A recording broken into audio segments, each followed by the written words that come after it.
The United Democratic Alliance is now alleging a plot by the Jubilee Party to use the country's intelligence service as agents in the Kiambaa by-election in an effort to influence the outcome and capture the seat.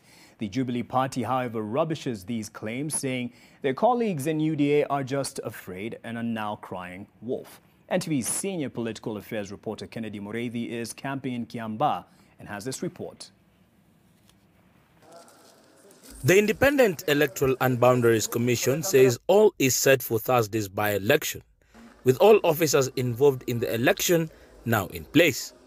Wednesday morning, IEBC officials took candidates and agents through plans laid down to facilitate a seamless flow. This included showing them samples of the ballot papers, as well as assuring those in the race of a foolproof process.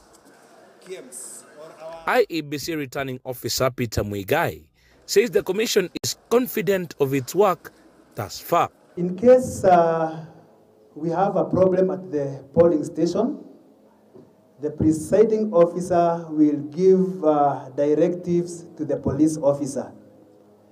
This is the only time that a police officer can take orders from a civilian.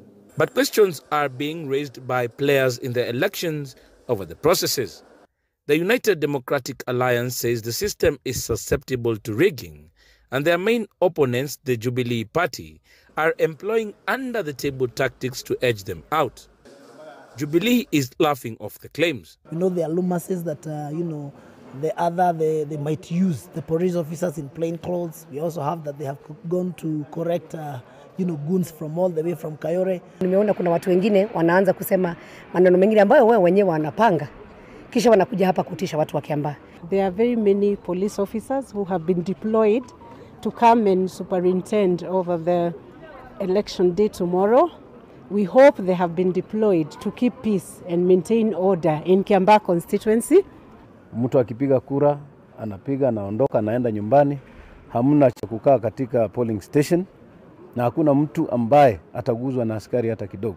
UDA is also alleging the use of police to intimidate voters. We understand that the Jubilee Party is going to swamp polling centers with politicians who are being accredited as observers. We've seen what they have done in the past, where they come as members of parliament to intimidate the security forces, to intimidate the agents. So what we have done is ensure that in every one of the 34 polling centers, we have a member of parliament who is going to be there from the Jubilee Party to ensure that that issue of members of parliament from UDA coming to intimidate our supporters does not occur. There is no term as a super agent in our election laws, and we will not allow those super agents.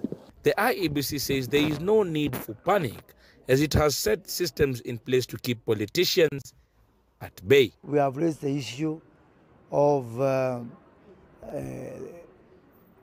allegations we have received, which we believe to be very credible, that members of the National Intelligence Service are going to be used as agents for the Jubilee Party. Our opponents, of course, they are going around with all manner of